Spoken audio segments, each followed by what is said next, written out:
다 좋다고 얘기를 할 수 있어. 근데 중간이 나빠버리면 거기서 문제가 되면 이제 실패로 가니까. 그래서 이런 이름들은 이제 저한테 오셨다면 이제 그 충분히 설명을 해서 개명을 좀 꼭 해드리고 싶은 그런 이름 중에 하나거든요. 그래서 이제 이런 이름을 가진 분들을 한번 생각해 보실 만한 그런 얘기예요. 예. 안녕하세요, 선생님. 안녕하세요. 다지움 부천원미 이름전도사 해만입니다. 반갑습니다. 반갑습니다. 네. 선생님, 오늘은 선생님 촬영 전에 여자복 네. 혹은 배우자복이 없는 이 이름의 특징이 있다고 해서 말씀을 해주셨는데요. 네. 네, 오늘은 그 주제에 관해서 말씀 부탁드리겠습니다. 네, 맞아요. 오늘은 이름 하나를 가지고 한번 그 배우자복이 왜 없나 뭐 이런 거에 대해서 한번 얘기 좀 해보겠습니다. 이제 병진생 고영욱이라는 이름을 가지고 한번 얘기를 해볼게요. 이 이름은 우리가 이름을 짓 때 영자를 되게 피해야 되거든요. 아, 영자요? 영자, 향자, 원자 뭐 이런 이름 몇 가지 피해야 되는 이름인데 그것이 왜 그러냐면 그 재물을 극하고 배우자를 이제 여자를 극해요. 남자라면은 여자가 중요하잖아요. 여자 뭐 배우자 처덕이 있다 없다 또 뭐 누굴 만나더라도 애인이라도 뭐 좋은 사람을 만나야 되는데 이제 그런 부분이 깨져버리면 이제 원초적으로 이제 그런 인연이 안 되는 거죠. 그리고 살다가도 이제 문제가 돼서 어떤 이유로 가든 문제가 돼서 이제 이별이 될 수도 있고 이런 이름이 있어요. 그래서 이름에 영자를 썼을 경우에 어떻게 보면 이제 본인의 그 재물을 그 배우자를 다 깨고 있어요. 이름 자체에서.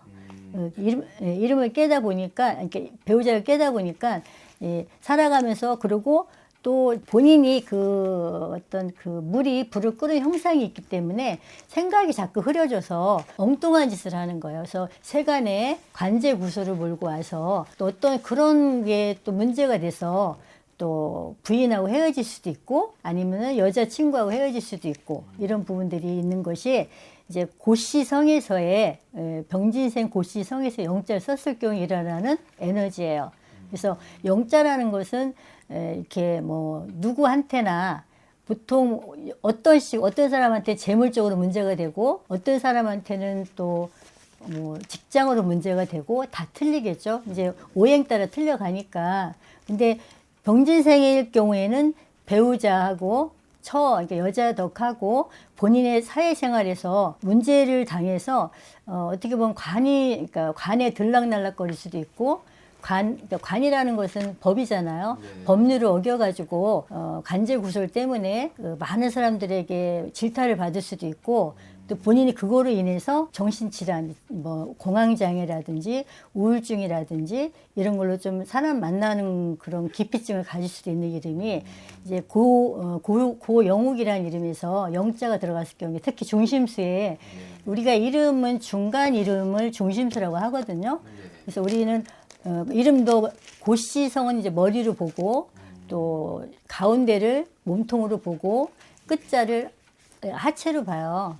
그래서 건강에서도 이제 이런 이렇게 중심수는 우리 심장에서 일어나는 그런 가슴이기 때문에 생각에 그런 흔들림이 있기 때문에 많은 어떤 장애가 정신적인 장애가 올 수 있다고 이렇게 봐요. 지금 봤을 때. 그래서 이 이름에서 특징은 여자를 깼다는 거죠. 여자. 배우자. 여자를 극하다 보니까는 여자복이 없어. 그래서 이런 부분도 이제 이름을 꼭 개명을 해야 되겠죠. 왜냐하면 초년, 중년, 말년으로 갔을 때 중간 이름은 중년이거든요. 사실 말년이 좋아도 중년이 좋아야 되는 거예요. 그렇죠. 말년은 이미 이제 열심히 살았으면 우리가 다 좋다고 얘기를 할 수 있어. 근데 중간이 나빠버리면 거기서 문제가 되면 이제 실패로 가니까. 그래서 이런 이름들은 이제 저한테 오셨다면 이제 충분히 설명을 해서 개명을 좀 꼭 해드리고 싶은 그런 이름 중에 하나거든요. 그래서 이제 이런 이름을 가진 분들을 한번 생각해 보실 만한 그런 얘기예요. 예. 예. 이름에 어떤 글자가 들어가느냐에 따라서 그렇죠. 여자복이나 배우자복 맞아요. 달라질 수가 있는 거네요. 완전히 달라지죠. 그것은 왜냐하면은 글자에 대해서 우리가 자음 모음에 따라서 기역이냐 아니면 이응이냐 뭐 미음이냐 이런 거에 따라서 오행이 다 틀려지거든요. 근데 우리가 그 기준점은 생년이에요. 이 병진생이 76년생이거든요. 여기에 이 생년 따라서 우리가 다 간지가 달라지고 거기에서 이제 우리가 육친을 도입을 해가지고 중심지에서 나오는 것이 인성이냐, 재성이냐, 관성이냐 이렇게 얘기를 해요.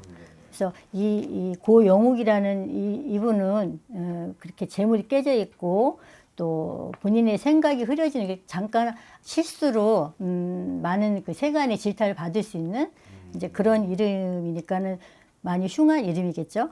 끝자는 그래도 괜찮아요. 이 이름 자체가. 근데 중간에서 이렇게 많은 오류를 범하기 때문에 좀 많이 힘들 것 같아요. 지금 나이를 봐서도 좀 많이 힘들었을 것 같아요. 그 시기에서. 예. 그럼 이게 정말 이 영상 보시는 시청자분들도 아 내가 이렇게 뭐 인복이 없지 배우자 복이 없지 네. 이렇게 고민하시는 분들은 한번 이름에 관해서 한번 생각을 한번 해보셔도 의심해 볼 만하거든요. 네네. 예. 그래서 생각을 해보시는 기회가 됐으면 좋겠어요. 또 네. 궁금하거나 그래서 알고 싶으신 부분이 있다면 개인 상담을 통해서 그거는 더 자세히 그렇죠. 알아가시면 예, 이렇게 간단하게 힘들고 한번 더 디테일하게 보는 것도 괜찮을 것 같아요. 네. 알겠습니다. 오늘 되게 좋은 말씀 감사드리고 지금 다음 영상에서 네. 찾아뵙겠습니다. 감사합니다. 감사합니다. 네.